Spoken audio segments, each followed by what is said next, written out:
So hello guys, again welcome to our channel and it's our day 18 of mission 30 days we started. हमने बच्चा जी कल क्या पढ़ा था?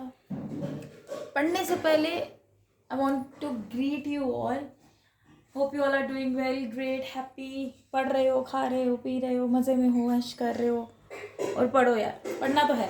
First priority should be or must be your studies this time. Okay, at this moment we'll discuss this topic as the question screening on your screen. It says the question is regarding your topic treatment for reserves, accumulated profits and losses, as we discussed this yesterday in our yesterday's session. वहाँ पे मैंने आपको last में topic बताया था. at the end of our session on yesterday I was discussed with you the topic regarding treatment for accumulated losses, profit and reserves. वो entry अगर याद है तो वही इसमें यूज होने वाली है. Now look at the board and look at the question carefully and let's go through the question briefly together and we'll summarize the question into a little bit conclusion. हम इसका conclusion निकाल लेंगे. ठीक है, अब हम आ जाएंगे on this side of the board. The question says Aman, Raman and Chaman, they are partners in their equal ratio. मतलब वो कह रहे they are equal partners. क्या है भाई ये equal partners? क्या है ये equal partners? They all are equal partners. यहाँ पे सिंपली लिखेंगे अमन, रमन और चमन. They are partners but in equal ratio, 1:1:1. ठीक है, नेक्स्ट लाइन में आ जाओ. Raman who retires in this question says Raman retires among अमन चमन. ठीक है, रमन को हम कर लेंगे highlight. he retires from the firm. Raman retire हो गया फर्म से. ठीक है, on which date? On 1st April 2025, as we can see on the right side of the board. Here it is, date of his retirement. और कह रहे and remaining partners कौन होंगे? The left out partners in the firm, जो बच गए partners. ठीक है, जो रिटायर हो गया उसके बाद जो एग्जिस्टिंग पार्टनर बचे, who those are Aman and Chaman. They are remaining or existing partners in the firm after Raman's retirement. इन्होंने डिसाइड किया रिमेनिंग पार्टनर्स ने कि इनकी फ्यूचर रेशियो जो रहेगी वो रहेगी बेटा आपकी 5:4. फ्यूचर रेशियो क्या रहेगी? किसने डिसाइड किया? अमन और चमन ने. ऑब्वियसली क्योंकि रमन तो चला गया फर्म से बाहर, तो अब इसने कहा, अमन और चमन ने आपस में रिमेनिंग पार्टनर्स ने डिसाइड किया कि अब जो इनकी फ्यूचर रेशियो है दैट विल बी 5:4. कौन? अमन और चमन कह रहे हैं हमारी फ्यूचर रेशियो हो गई अब 5:4. ये फ्यूचर रेशियो एक काइंड ऑफ आपकी न्यू रेशियो आपको गिवन होती है क्वेश्चन. ठीक है, हर केस मैंने आपको समझाया, मैं ब्रीफली नहीं आपको बताऊंगी क्योंकि अगर आपको ब्रीफली पढ़ना है तो you have to be go through the lecture sessions which I have discussed earlier with you all till yesterday. Okay, अब आगे बढ़ो. आगे कह रहे हैं remaining partners also decides on Raman's retirement. जो रिमेनिंग पार्टनर्स थे, मतलब जो लेफ्ट आउट पार्टनर्स थे, जो बचे हुए पार्टनर्स थे फर्म में, दे डिसाइडेड, उन दोनों ने, अमन और चमन ने डिसाइड किया कि अब हम फ्यूचर में करेंगे 5:4 की प्रॉफिट शेयरिंग रेशियो में. जो भी प्रॉफिट लॉसेस है उसको डिस्ट्रीब्यूट जो भी रहता है. और उन्होंने ये भी डिसाइड किया रमन की रिटायरमेंट के टाइम पे कि जो वो रिकॉर्ड करेंगे, they decided, remaining partner decided on Raman retirement at the time of retirement of Raman to record effect on falling without affecting their book values by passing adjustment entry. You have to pass what? A single adjustment entry. Question की पहचान पता लगी. अब करना क्या है इस question में? आपने एडजस्टमेंट एंट्री पास करनी है. रिटायरमेंट में हम एडजस्टमेंट एंट्री कैसे पास करते हैं? हम करते हैं ना, गेनिंग पार्टनर्स कैपिटल अकाउंट दिया टू रिटायरिंग पार्टनर. एंट्री तो वही रहेगी. अमाउंट कैसे आएगी? देखो, ये सबको आपने लेना है. आपको क्या क्या गिवन है? You have been mention these 4 data terms. through which we determine the amount and afterwards will distribute among gaining partners. ठीक है जी. अब हम इसकी एक एंट्री करेंगे. सबसे पहले हम यहाँ पे लिख लेंगे एक छोटी सी जिस्ट बना के like this. General reserve we have been mentioned with. General reserves कितने हैं बच्चा हमारे पास? 60,000. Okay. Contingency reserves how much they are? 10,000. Profit loss P&L के ब्रैकेट में उसने क्रेडिट लिखा है. ठीक है जी, ध्यान रखना. कितना? 30,000. ये देखो क्रेडिट है ना. I am gaining highlighting this. ठीक है. Advertisement suspense which is also called deferred revenue expenditure. Advertisement suspense को हम डेफर्ड रेवेन्यू एक्सपेंडिचर भी बोलते हैं. And this is 10,000 and you just have to pass a single adjustment entry at the time of retiring partners or the retirement of partner. Now we'll start the question together. हमने entry एक ही पास करनी है. जो भी होगा working note में होगा सब. एंट्री एक ही पास होने वाली है. देखो बच्चे, अब now let's start together. अब देखो बच्चे कि हमने क्वेश्चन में क्या इनको शो करना है. क्या इन्होंने हमसे पूछा? What they ask with us. क्या इन्होंने हमसे पूछा? इन्होंने पूछा, they put a question and they are tell them कि you have to pass an adjustment entry at the time of partners retirement. अब एडजस्टमेंट एंट्री क्या होती है रिटायरमेंट के time? When partner retire from the firm. Simple. I have already told you earlier कि क्या आती है. Gaining to retiring partner. अब हम रेशियो कैलकुलेट करेंगे. रेशियो में कैसे करना? हमने गेनिंग रेशियो निकालनी है सबसे पहले. तो for calculating gaining ratio you must be given new and old ratio. Now we have old ratio of all the partners and we are having future ratio which is also called new ratio in that case. ठीक है. तो अब gaining का formula क्या होता है? New minus old का. Is it? अब इसमें बच्चा न्यू रेशियो भी हमारे पास है. न्यू रेशियो क्या है? 5:4. किसमें? अमन और चमन में. राइट. अब ओल्ड रेशियो भी हमें गिवन है. किस किस में?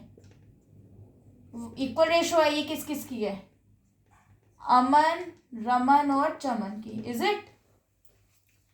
आप भाई शॉर्ट फॉर्म नहीं यूज करोगे एग्जाम में. ठीक है. नाम यूज करोगे प्रॉपर. अब यहां पे आ जाएंगे हम.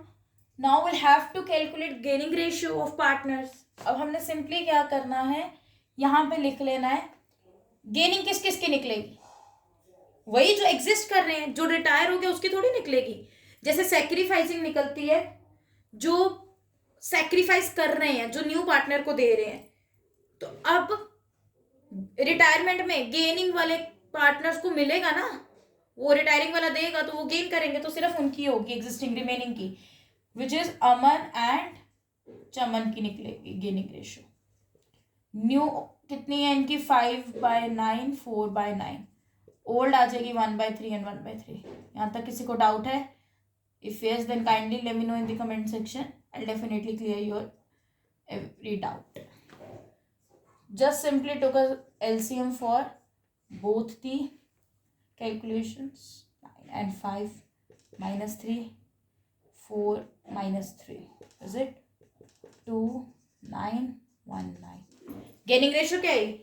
अमन की आई 2/9, चमन की आई 1/9. ठीक है जी. अब हमने सिंपली क्या कर लेना है, हमने गेन तो निकाल लिया. अब हमने बांटना क्या है, ये अमाउंट लेनी है हमने क्या करना. और ऐसा क्वेश्चन आ जाता है पेपर में, एक बच्चे वो घुमा फिरा के देते हैं आपको, तो फिर आप लोगों ने पैनिक नहीं होना. Don't create any kind of panic. You just simply have to know the concepts, because I have already told you again and again, and I'm repeating this. I'm again repeating this कि बच्चा conceptual clarity matters the most. ठीक है. ये नहीं कि answer जैसे तैसे निकाल के आगे ना. concepts clear होने चाहिए. You have been much aware about the concepts कि what the criteria, what the treatment occurred in the question at the moment. ठीक है. चलो अब हम क्या करेंगे, सिंपली कैलकुलेट करेंगे अमाउंट को. हम वर्किंग नोट बना रहे हैं, हमने सिर्फ उनको एक जर्नल एंट्री देनी है जो उन्होंने हमसे पूछी है, एडजस्टमेंट एंट्री, बाकी सब वर्किंग में शो करना है।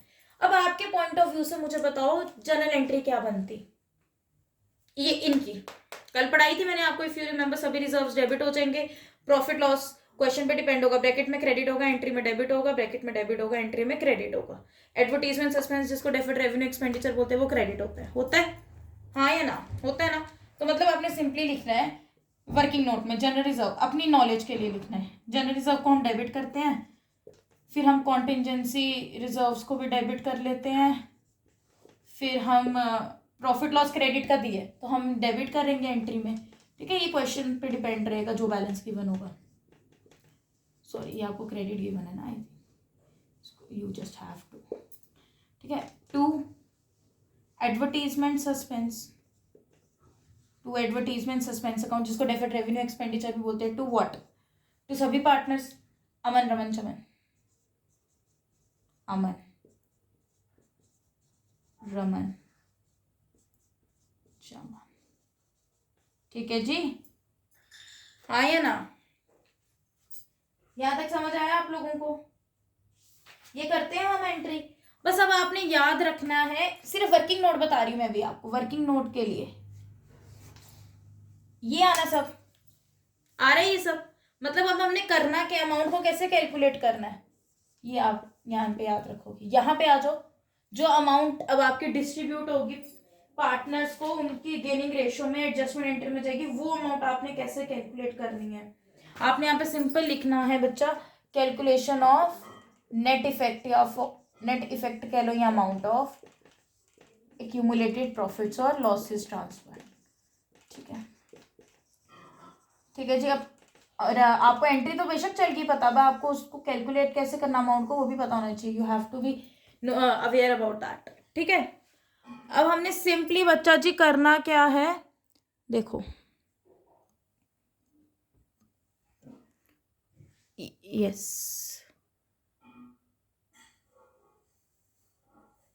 हाँ जी, यहां पे आपने लिख लेना है, देखो ये डेबिट है, इट मीन्स ये तीनों चीजें प्लस होंगी क्योंकि ये साइड बड़ी आ रही है ना डेबिट में। ये एंट्री मैंने आपको समझाने के लिए यहाँ पे वर्किंग में क्या बोलते हैं रफली आपको यहाँ पे शो की है, सारी ये साइड बड़ी आ रही है, एडवर्टीजमेंट कम आ रही है, इट मीन्स ये सबको प्लस करके इसमें से एडवर्टीजमेंट माइनस कर दोगे, सिंपली लिखोगे general reserve, contingency reserves, profit loss भी डेबिट में आएगा इस क्वेश्चन में, क्यों आएगा मैंने बताया आपको, और एडवर्टीजमेंट माइनस होगा, इसको लिख दोगे लेस एडवर्टीजमेंट सस्पेंस, इसको हम डेफर्ड रेवेन्यू एक्सपेंडिचर, अमाउंट डाल देंगे 60 10 30, 60,000 10,000 30,000, एडवर्टीजमेंट सस्पेंस का क्या है 10,000, सिंपली आप इसको 10,000 लिखोगे, प्लस माइनस कैंसिल, 90,000 है, क्या आया बेटा जी आपके पास 90,000। अब आपने ये 90,000 में निकाल लेना है, ये कौन है आपके पास रमन, उसका शेयर,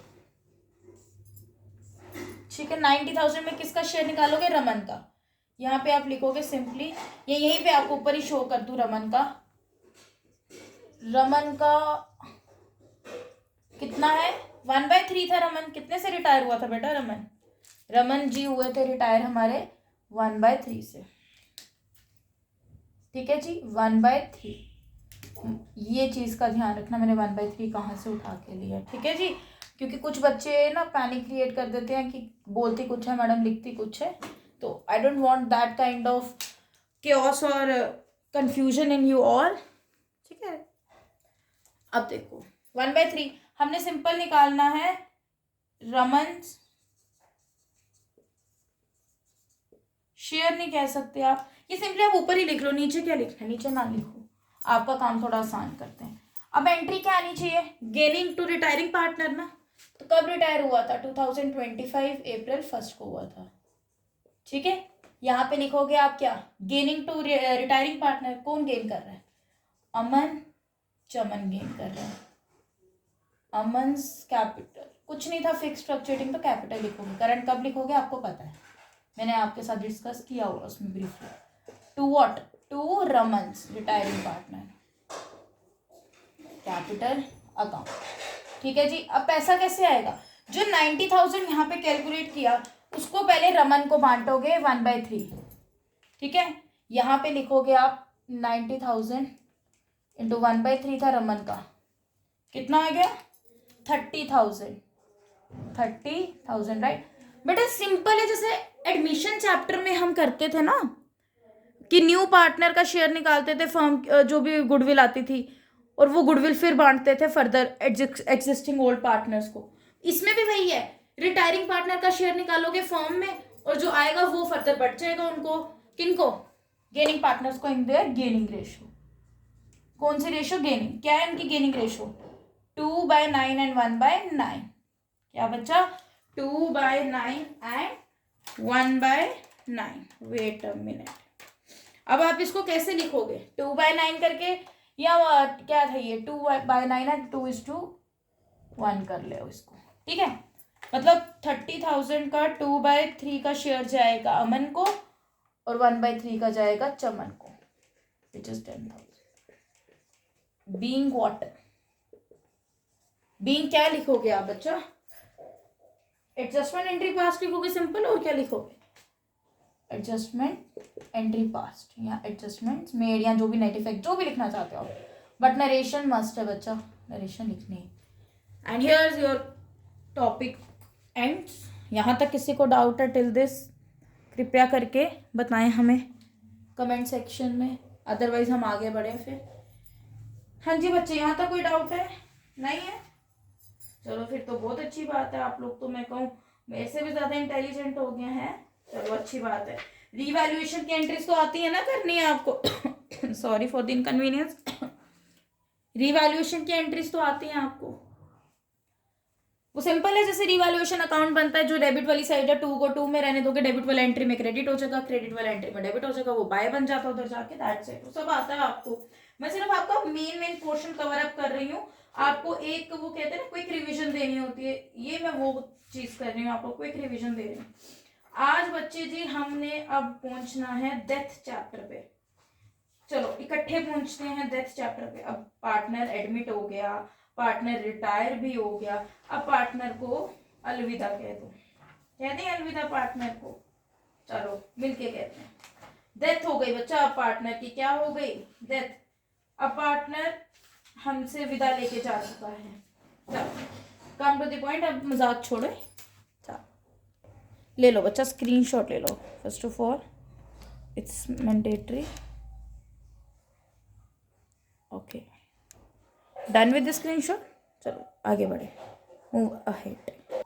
देखो बच्चे, now as you can all can see on the board here what it says, death of a partner. Death of a partner का क्या मतलब है? डेथ होगी भाई, ये तो समझाने की जरूरत ही नहीं है, पार्टनर की डेथ होगी।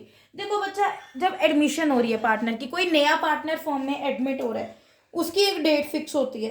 पार्टनर कहता है मैं इस डेट पे आऊंगा, कॉन्ट्रैक्ट साइन होते हैं, सब कुछ रहता है। जब फर्म दोबारा रिकॉन्स्टिट्यूट होती है, सब कुछ रहता है हर असेसमेंट फाइनेंशियल अकाउंटिंग ईयर के बाद, either according to calendar year और फाइनेंशियल ईयर। जो हमारा बिजनेस में ज़्यादा चलने वाला है that is your financial year and accounting year, which starts from 1 April to ends on which day? 31 March next year.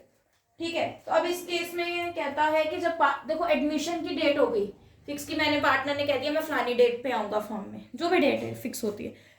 सोच के आता है पार्टनर इन शॉर्ट। अब पार्टनर की रिटायरमेंट है, तो रिटायरमेंट के टाइम भी ये डेट फिक्स की जाती है कि पार्टनर को रिटायरमेंट देनी है हमने, he retires from the firm on this date. But death की डेट थोड़ी फाइनल होती है। डेथ की डेट कोई कर सकता है predict? It's totally unpredictable, it's uncertain, it's suddenly occurred, it's a mishappening which occurred suddenly without any certainty. हमें पता ही नहीं होता वो चीज़, खाबो ख्याल नहीं होता हमें, तो डेथ की कोई डेट नहीं रहती। डेथ मतलब मतलब क्या कह दूं मैं आपको, अनसर्टन है, सडन है, अनप्रिडिक्टेबल है, जगदम हो जाती है वो, सडनली अकर्ड। तो कहते हैं जब पार्टनर की डेथ होती है, उस पार्टनर को हम क्या बोलेंगे? एडमिशन होती है पार्टनर की, उस पार्टनर को हम बोलते हैं न्यू पार्टनर, इनकमिंग पार्टनर या पार्टनर एडमिट हुआ। रिटायरमेंट जिस पार्टनर की होती है उसको कहते हैं रिटायरिंग पार्टनर। जिसकी डेथ हो रही है उस पार्टनर को क्या कहते होंगे? उस पार्टनर को बेटा जी हम कहते हैं deceased partner. What we call partner who dead, उसको कहा जाता है बच्चा, डेड पार्टनर को कहा जाता है डिसीज्ड पार्टनर।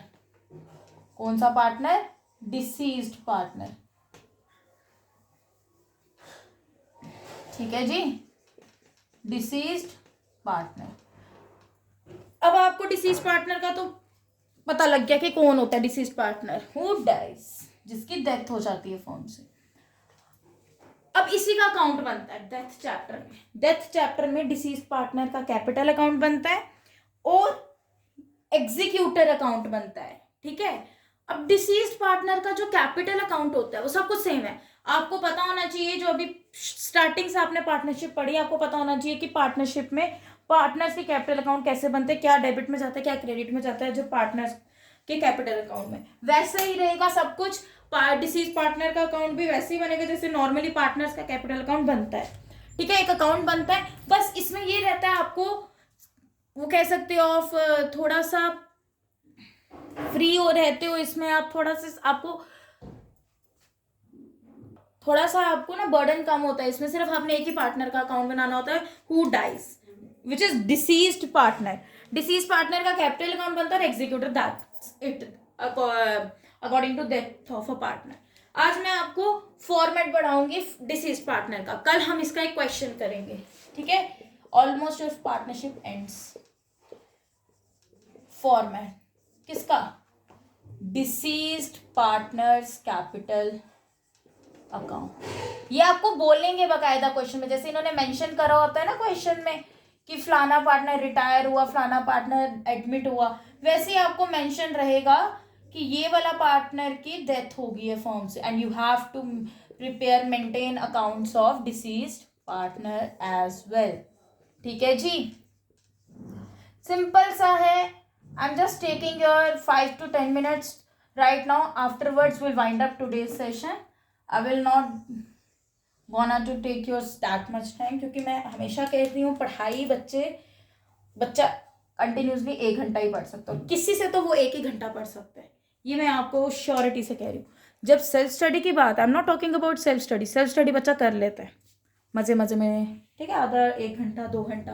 बट जब किसी से हम पढ़ रहे होते हैं ना, कोई लेक्चर सुन रहे होते हैं कोई पर्टिकुलर टॉपिक्स के बारे में किसी और से, when we'll study from others, take lectures from others, तब थोड़ा हमें ऐसा लगता है कि नहीं यार, पका रहा है सामने वाला, भाषण ही जाड़ी जा रहा है, पढ़ा तो रहा नहीं है, इतना क्या पढ़ा रहा है, क्या है ये है, तो थोड़ा हमारे माइंड में आ जाता है। तो इसीलिए सेक ऑफ माइंड के लिए 1 घंटा इनफ रहता है आपको किसी से लेक्चर लेने के लिए। ठीक है, उसके बाद आप थोड़ा अपना करो, आधा 15-20 मिनट, आधा घंटा, 20 to 25 मिनट्स और 30 मिनट्स, उसके बाद देन फिर दोबारा लग जाओ अपने पढ़ने पे, क्योंकि अब ऐसी मैराथन में आप आ चुके हो बेटा, ना आप पीछे जा सकते हो ना आप आगे जा सकते हो, तो आपको 24 तक तो पहुंचना ही पड़ेगा, एग्जाम देना है, you have to attempt, you have to crack the exam. चलो, डिसीज पार्टनर्स कैपिटल अकाउंट सब कुछ रहेगा। अगर सपोज एबीसी फर्म में पार्टनर है एंड क्वेश्चन से इसकी बी की डेथ होगी, तो किसका कैपिटल अकाउंट बनेगा? डेथ के केस में बी का, उसको लिखोगे बीज कैपिटल अकाउंट। उस केस में कौन है डिसीज पार्टनर? उस केस में डिसीज पार्टनर बी रहेगा, उसका ही कैपिटल अकाउंट बनेगा।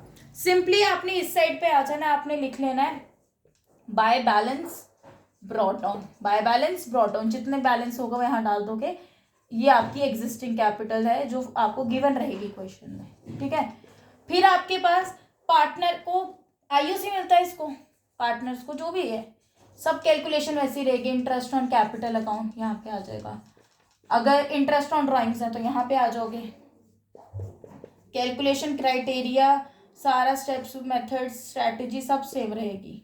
ठीक है जी, सिर्फ किसका बनेगा? जिसकी डेथ हुई है, और किसी पार्टनर को नहीं आपने बीच में घुसाना। ठीक है, ड्राइंग्स कहाँ आ जाएंगी? यहाँ पे आ जाएंगी, अगर कैपिटल वहां आ जाएगी तो ड्राइंग्स भी आएंगी, अगर इंटरेस्ट ऑन कैपिटल वहां जाएगा तो इंटरेस्ट ऑन ड्राइंग आएगी। एनीवेज, कोई काइंड ऑफ रिजर्व्स हैं वो आ जाएंगे यहाँ पे बाय जनरल रिजर्व्स। ठीक है, किस रेशो में? ओल्ड में, ये ओल्ड में बढ़ते हैं जनरल रिजर्व। बच्चा अब एक चीज आती है फर्म की गुडविल। बच्चे आपने ध्यान रखना है, जब फर्म की गुडविल बांटोगे, फर्म की गुडविल सपोज आपके पास है, गिवन है, नहीं गिवन होगी तो आपको सारे मेथड मैंने सिखाए हैं, already taught you all the methods of valuation of goodwill. Firm की गुडविल कैसे निकलती है, तो गुडविल निकाल लोगे पहले फर्म की, नहीं तो आपको गिवन होगी, अगर मोस्ट इन द केसेस आपको गिवन ही रहेगी, अगर नहीं हुई तो आप किसी भी मेथड से कर सकते हो कैलकुलेट, जो भी क्वेश्चन में आपको गिवन रहेगा मेथड, ठीक है। और सबसे ज्यादा आपको जो गिवन रहता है वो एवरेज प्रॉफिट का मेथड होता है। चलो आगे बढ़े, हम ज्यादा आपका टाइम नहीं खर्च करेंगे, वेस्ट नहीं करेंगे, will not waste your that much time. Okay, आगे बढ़ो। Just learn to optimize, utilize your time बेटा जी। जनरल रिजर्व तो आगे, अब कहता है कि जो फर्म की गुडविल है, सपोज आपके पास 1 लाख है, 1 लाख आपके पास गिवन है क्वेश्चन में, फर्म की गुडविल, किसकी गुडविल, फर्म की, फर्म्स गुडविल। अब ये फर्म की गुडविल में आपने पहले निकालना होता है डिसीज्ड पार्टनर का शेयर, डिसीज्ड पार्टनर, सपोज इसका 2/5 है बी का, हमें बाकियों का कोई लेना देना नहीं है अभी के लिए। 2/5 निकाल लोगे आप 1 लाख में, 5 ये हो गया आपके पास 240,000 आ जाएगा आई थिंक, है ना, 20,000 नहीं 1 लाख है ना, यहाँ शो कर देती हूँ मैं आपको, 2/5 निकाल लोगे सिंपली, ठीक है, 40,000 आ गया किसका, बी का। फिर ये 40,000 डिसीज पार्टनर का बटेगा, पहले फर्म की गुडविल में डिसीज पार्टनर का निकाल लोगे शेयर, फिर वो बांटोगे आप old partner, existing partner, sorry old नहीं, एग्जिस्टिंग जो बचे हुए हैं, ठीक है, उनको बांटोगे किस रेशो में, बताओ बच्चा, उनको बांटोगे गेनिंग रेशो में, सैक्रिफाइस का यहाँ कोई लेना देना नहीं, गेनिंग कैसे निकालोगे, हर तरीके से आपको आती है गेनिंग रेशो में, ठीक है जी। और यहाँ पे जाएगा, लिखोगे नाम किसका, by existing partners capital account, ठीक है, जितने भी होंगे उनका अलग अलग नाम लिख के उनका पर्टिकुलर शेयर डाल दोगे। सपोज यहाँ पे 40,000 आना था, शेयर था डिसीज पार्टनर बी का, सपोज ये बी का बट रहा है, उसका 40,000 जाना है क्रेडिट में, बट वो 40,000 आपको ब्रेक डाउन करना पड़ेगा, 40,000 डिस्ट्रीब्यूट करना पड़ेगा among existing specifying partners in their gaining ratio, ठीक है, आपको ऑटोमेटिकली ये साइड मिल जाएगी 40 की, साइड नहीं सॉरी एग्जिस्टिंग पार्टनर्स में नाम एग्जिस्टिंग पार्टनर्स का आएगा, अमाउंट ब्रेकडाउन जो करके इनको डिस्ट्रीब्यूट करोगे, सपोज बी की डेथ हुई, ए और सी बच के, तो by A's capital account by C's capital account, 40,000 का आपने जितना शेयर ए को दिया था उतना डालोगे, जितना सी को दिया था उतना, दोनों को प्लस करोगे, देखोगे क्या 40,000 पूरा शेयर आया, बी का जो डिस्ट्रीब्यूट किया आया, तो ठीक है। फिर एक रहता है हमें प्रॉफिट बांटना पड़ता है till the date of death, उसको नाम देते हैं हम by profit and loss suspense account, क्या बच्चा, by profit and loss suspense account. ये जो प्रॉफिट बांटोगे ना आप, वो जाएगा यहाँ पे।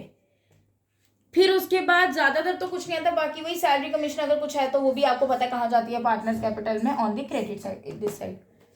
अब आपका जो भी आप पे बैलेंस निकलेगा, वो बैलेंस को आपने बैलेंस कैरी डाउन नहीं लिखना, उस बैलेंस को आपने लिखना है टू जो भी पार्टनर का बना रहे हो, deceased partners executor account, deceased partner, suppose B का बन रहा है तो बीज एग्जीक्यूटर अकाउंट, वो लिखा होता है उन्होंने, you have render the balance to executor account, ये आपकी क्या निकली बैलेंसिंग फिगर एग्जीक्यूटर में। फिर इसके बाद बनता है एग्जीक्यूटर अकाउंट, वो सेम है, अगर आपको लोन अकाउंट आता है ना बनाना, तो आप इजीली एग्जीक्यूटर अकाउंट भी बना सकते हो, ठीक है, बस उसमें थोड़ा टाइम पीरियड रहता है, लोन में टाइम पीरियड का नहीं होता, वो पूरे साल का एनुअली रहता है आपको mention.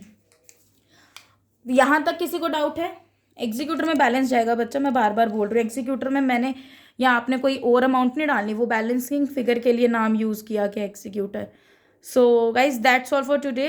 First of all took a screenshot of this format, ये आपको आना चाहिए बच्चा, पूरे चांसेस होते हैं इसके डिसीज पार्टनर के कैपिटल अकाउंट आने के, होते तो एग्जीक्यूटर के भी पूरे हैं, बट उसको होल्ड पे रखेंगे कल के लिए, अभी पहले हम कल वही करेंगे डिसीज पार्टनर का, टाइम मैनेजमेंट देख लेंगे, अदरवाइज आपको मैं डे आफ्टर टुमारो करा दूंगी एग्जीक्यूटर, ठीक है जी।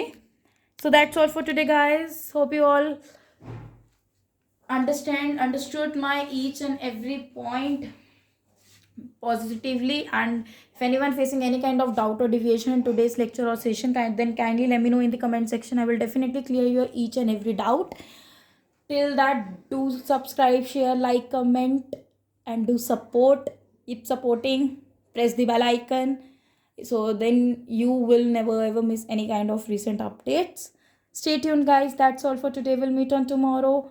रहो खुश, रहो हंसते रहो, खाते रहो, पढ़ते रहो। पढ़ना ज़रूरी है यार। कोई डाउट होगा यार बताना मुझे, ठीक है। तो तब कल के लिए, आज के लिए राधे राधे जी।